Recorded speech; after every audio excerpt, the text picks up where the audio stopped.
Oke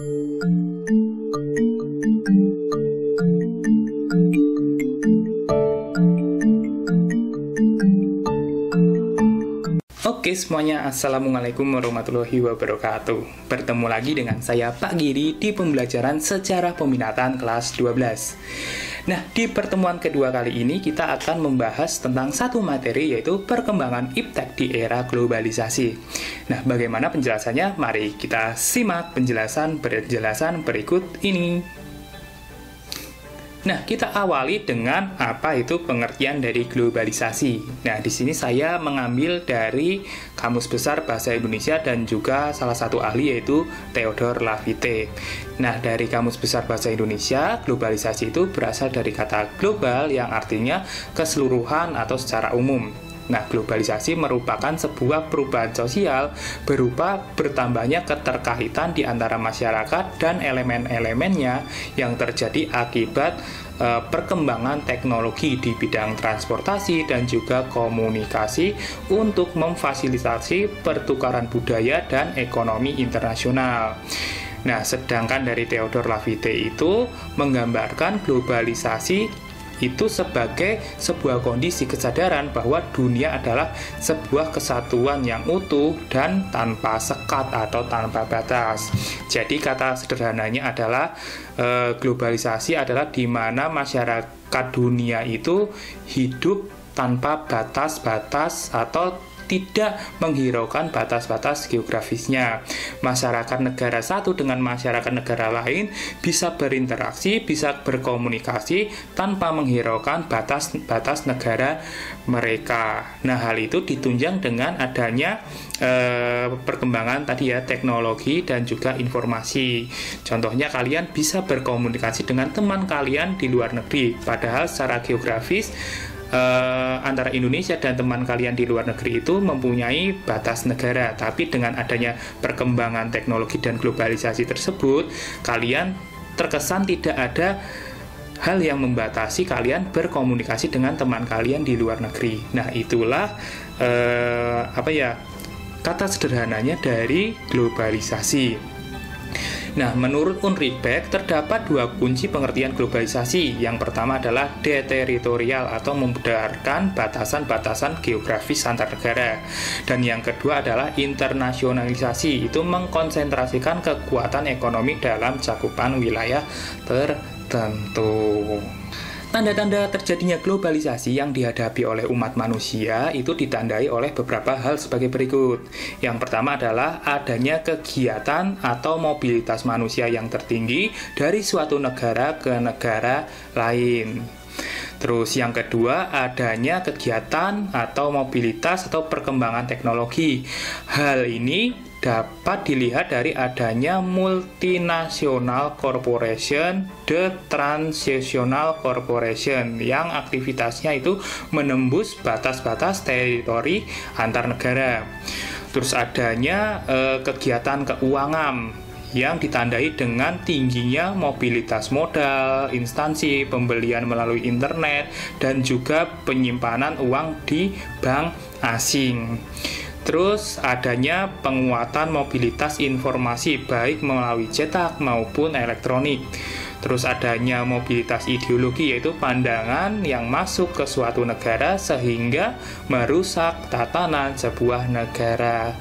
Adapun aspek-aspek globalisasi menurut Baharudin Darus yang terbagi ke dalam 5 aspek. Yang pertama adalah globalisasi informasi dan komunikasi, globalisasi ekonomi dan perdagangan, globalisasi gaya hidup, pola ekonomi, pola konsumsi, budaya dan juga kesadaran, terus globalisasi media massa dan elektronik, dan juga globalisasi politik dan juga wawasan. Yang selanjutnya adalah perkembangan ilmu pengetahuan dan teknologi.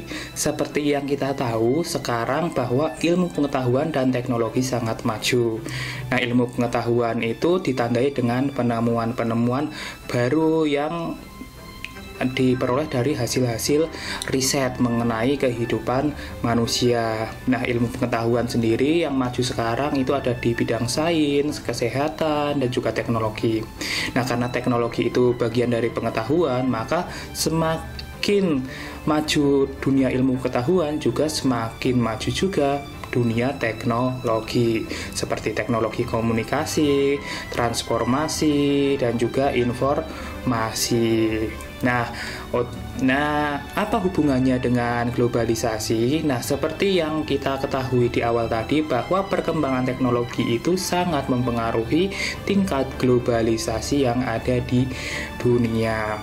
Misal dengan majunya teknologi komunikasi seperti adanya smartphone sekarang dan juga internet, itu membuat batas-batas di negara itu seolah-olah tidak ada, karena berbagai manusia dari negara manapun bisa berkomunikasi dan saling berinteraksi.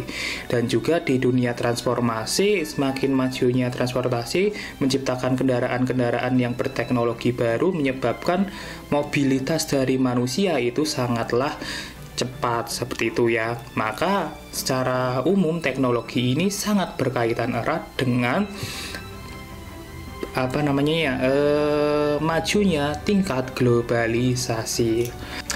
Nah, yang selanjutnya perkembangan iptek. Kalau dihubungkan dengan Indonesia, perkembangan iptek di Indonesia juga sangat maju. Nah, itu bisa dilihat dari berbagai bidang. Contohnya di bidang luar angkasa itu ada perkembangan teknologi dengan pada tanggal 9 Juli 1976 diluncurkan satelit Palapa A1 yang berguna untuk mengatur sistem komunikasi satelit domestik.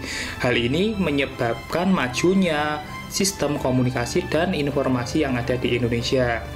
Nah, selanjutnya ada transportasi air. Nah, perusahaan kapal pertama di Indonesia itu namanya Netherlands Indies Industri, dan mulai dirintis pada tahun 1823. Nah, setelah kemerdekaan ini diambil alih oleh Indonesia dan diganti namanya menjadi PT PAL. Dan sebelum PT PAL ini sebelumnya ada nama lain, yaitu Marine Establishment atau ME, seperti itu. Nah, sekarang PT PAL sudah memproduksi banyak kapal yang berguna untuk kelancaran transportasi laut di Indonesia. Selain itu juga ada perkembangan di bidang transportasi udara. Seperti pada tahun 1954 Indonesia berhasil menciptakan prototipe pesawat, yaitu bernama Sikumbang, yang dikembangkan oleh Nurtanio. Dan pada 28 April 1976, nah, perusahaan pesawat Indonesia itu mulai didirikan bernama PT Industri Pesawat Terbang Nurtanio. Dan ini diprakarsai oleh Nurtanio dan juga B.J. Habibie selaku direktur utamanya. Dan pada perkembangan selanjutnya, sekarang itu menjadi PT Dirgantara dan berhasil menciptakan berbagai macam pesawat, baik itu pesawat komersil, logistik, dan juga pesawat militer, seperti itu. Dan juga beberapa jenis helikopter.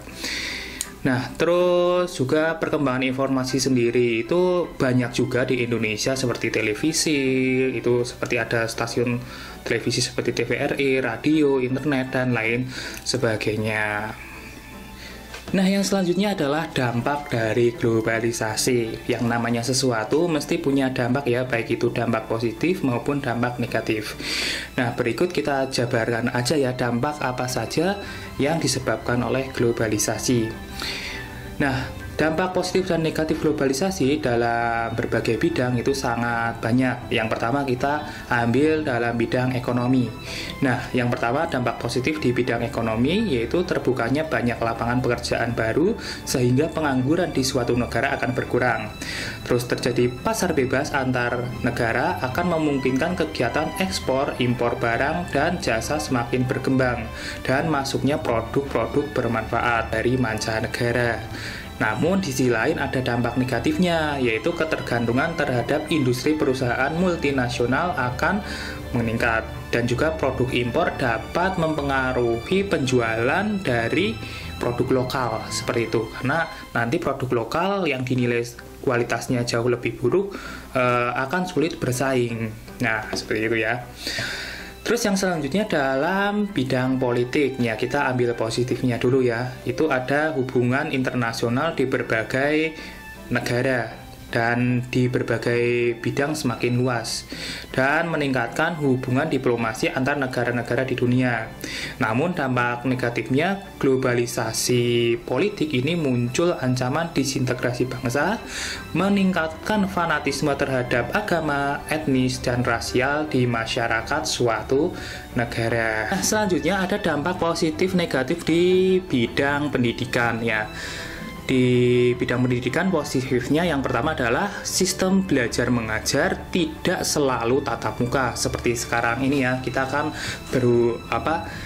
karena daring ini kita bisa memanfaatkan teknologi untuk kegiatan belajar mengajar.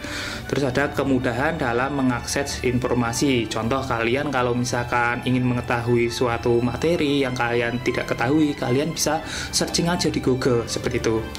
Namun, dampak negatifnya adalah globalisasi di bidang pendidikan itu menurunnya kualitas moral siswa, terus meningkatkan kesenjangan sosial, dan juga ya banyak dampak-dampak yang lainnya yang mungkin kalian rasakan sekarang seperti itu ya. Yang terakhir di bidang sosial budaya. Nah, yang positifnya adalah masyarakat bisa menjunjung tinggi nilai-nilai hak asasi manusia, terus meningkatkan rasa solidaritas antar bangsa. Namun, di sisi negatifnya adalah meningkatnya sifat individualisme, kayak egois, menjadi orang yang egois. Karena seperti sekarang lah, kalian kalau misalkan ada orang di samping kalian yang duduk tidak kenal, kalian cuma sibuk mainan HP, nggak bertegur sapa dengan orang yang di samping kalian walaupun tidak kenal, beda dengan zaman dulu. Terus menyebabkan perilaku yang konsumtif, mungkin kalian sering check out kan, misalkan di Shopee, di Tokopedia seperti itu kan. Terus juga materialisme lah, itulah dampak dari globalisasi dalam hal negatif di sosial budaya. Dan sebenarnya banyak dampak lagi yang akan kita bahas, namun karena keterbatasan waktu dan materi, kita sudahi dulu sampai di sini.